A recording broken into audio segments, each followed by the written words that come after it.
Time to do a proof sheet. That's going to have all these proof sheets, contact sheets.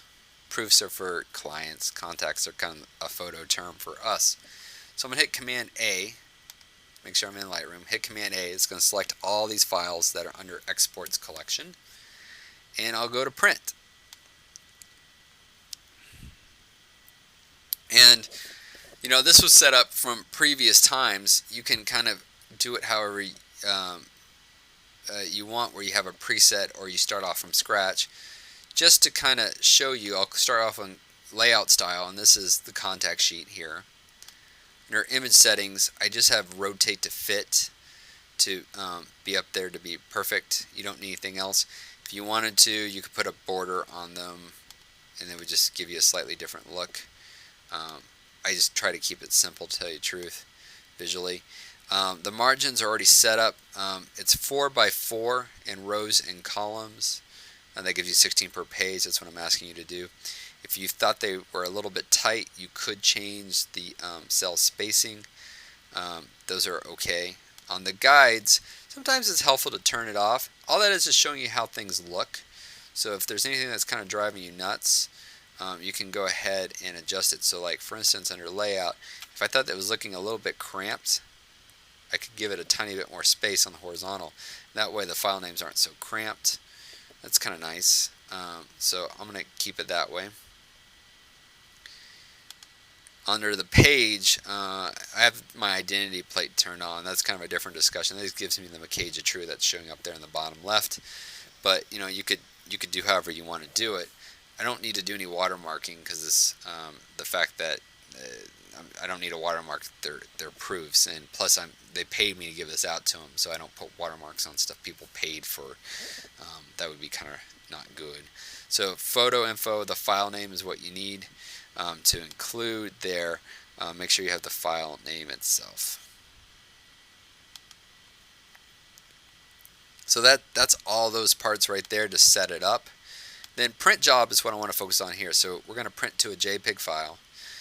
Then these are what I've taught in class, 150 ppi, because these are laser prints. They can be lower, it's fine. Print sharpening, that's fine, it can be low because it's laser. JPEG, keep it 100%. It's going to be sRGB.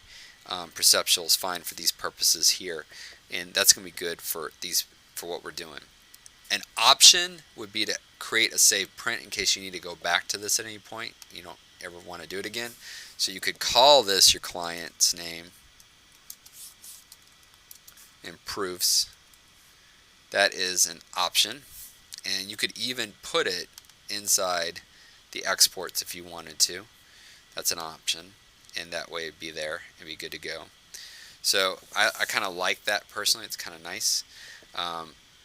Is not totally necessary, but you could do that.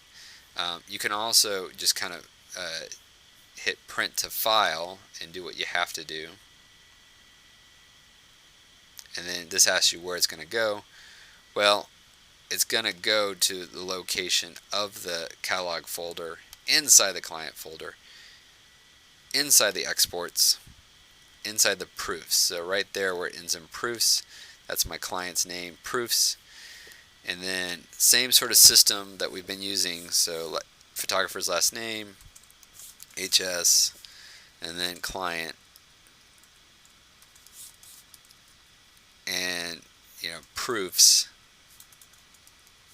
and you're good to go. So I'm gonna hit save, let that finish.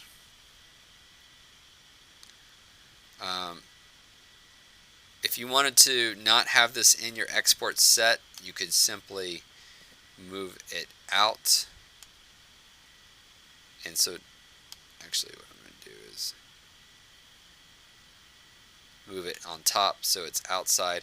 And there's kind of an advantage to having that outside, and I'll kind of get to that here in a second. Didn't mean to open up Smart Collections here. So I've got that Jeanette Gomez print thing down there. That was an option anyway. I'm just going to keep it separate. But I've got the proofs done, and I'm going to go back to the library, and we'll get ready for the last part.